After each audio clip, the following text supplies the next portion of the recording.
Selamat datang di podcast Suara Negeri. Bersama aku, Naila Azizah Julfia. Biasa dipanggil Naila ya, dari kantor imigrasi kelas 2 non TPI Kalianda. Nah, hari ini aku bakal berbincang santai nih sama satu narasumber kita. Halo, boleh kenalan dulu? Halo, namaku Vindi Putra Pratama dari kantor imigrasi kelas 1 non TPI Serang. Wah, seneng banget nih. Akhirnya kita bisa ngobrol bareng kayak gini. Gak kerasa ya, sekarang kita udah di fase kehidupan sebagai bagian dari ASN atau aparatur sipil negara. Tanggung jawabnya juga makin besar ya. Nah, hari ini kita bakal bahas salah satu nilai penting, yaitu rela berkorban. Topik ini mungkin sering kita dengar, tapi kadang belum kita pahami secara mendalam. Nah, aku mau nanya nih, menurut kamu, gimana sih cara memaknai rela berkorban sebagai individu sekaligus sebagai calon aparatur sipil negara? Menurut aku, rela berkorban itu bukan selalu tentang hal yang besar atau pengorbanan yang dramatis. Justru dimulai dari hal kecil seperti mengorbankan waktu, tenaga, bahkan ego kita demi kepentingan yang lebih luas.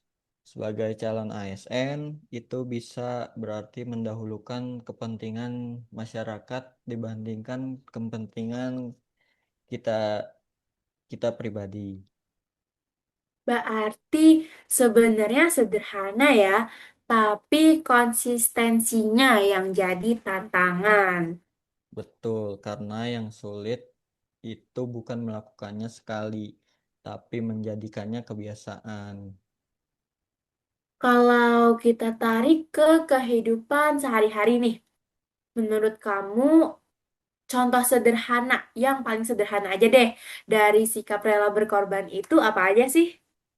Misalnya kita tetap menyelesaikan pekerjaan kita di luar jam kerja, membantu kesulit pekerjaan teman yang kesulitan walaupun itu bukan tugas kita atau menahan diri untuk tidak mengambil keputusan yang hanya menguntungkan diri sendiri.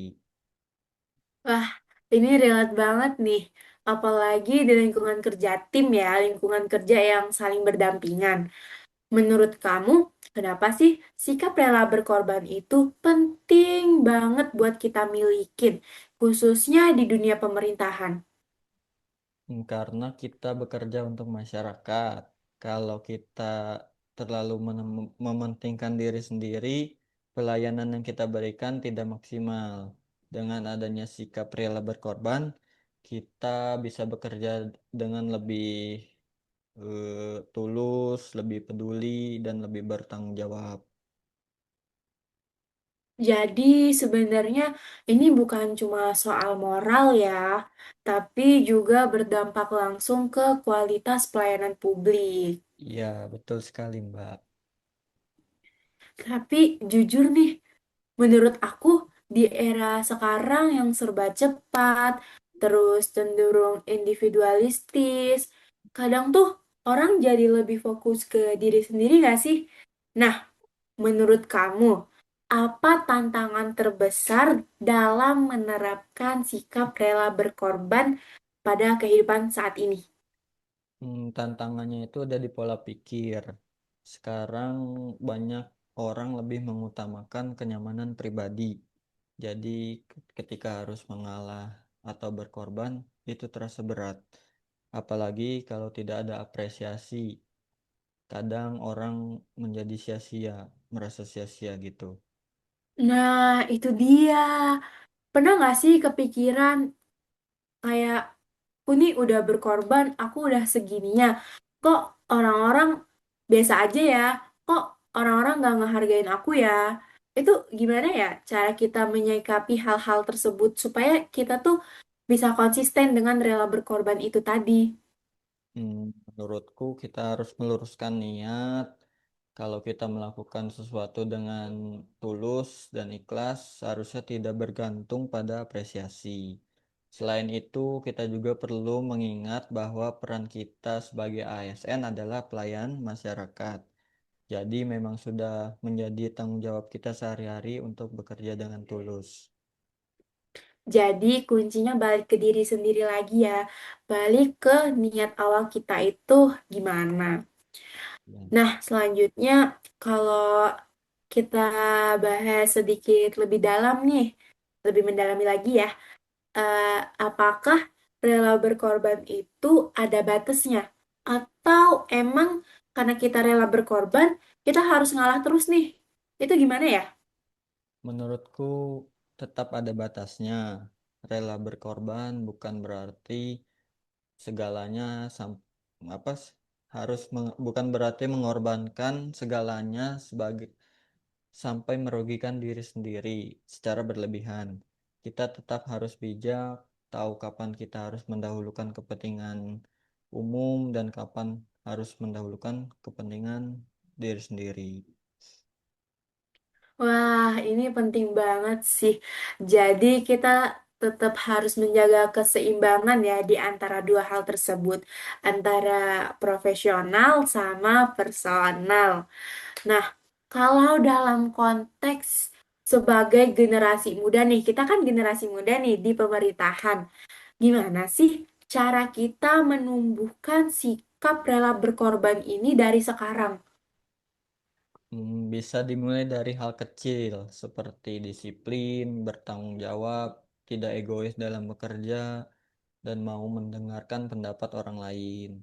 Selain itu, kita juga harus membiasakan diri untuk berpikir apa dampaknya bagi orang banyak sebelum mengambil keputusan. Jadi, mindsetnya harus mulai diubah ya, dari aku menjadi kita. Betul banget. Terakhir nih, terakhir banget. Apa harapan kamu ke depannya terkait generasi muda, generasi Z, ASN ke depan dalam menerapkan nilai rela berkorban? Harapanku untuk generasi muda bisa menjadi agen perubahan yang membawa budaya kerja yang lebih tulus, lebih peduli, dan berorientasi pada pelayanan. Jadi bukan hanya bekerja untuk kewajiban, tapi juga memberikan dampak positif bagi masyarakat. Keren banget nih narasumber kita satu ini. Jadi, teman-teman semua kita bisa simpulin ya bahwa sebenarnya rela berkorban itu bukan sesuatu yang berat untuk dijalani. Jadi, rela berkorban itu bisa kita mulai dari hal-hal sederhana, bahkan hal-hal kecil dalam kehidupan sehari-hari. Sikap ini penting untuk meningkatkan kualitas pelayanan kepada masyarakat. Tantangan terbesar dalam menjalankan kehidupan dengan mindset rela berkorban ini ada pada pola pikir dan konsistensi. Nah, sebagai generasi muda, kita harus menanamkan nilai ini sejak sekarang dengan tetap menjaga keseimbangan antara profesional dan personal. And yep, it's a wrap. Terima kasih untuk narasumber kita yang sudah berbagi pandangan, yang sudah bersedia untuk berbincang santai pada hari ini. Sampai jumpa di episode berikutnya jika ada kesempatan. Bye!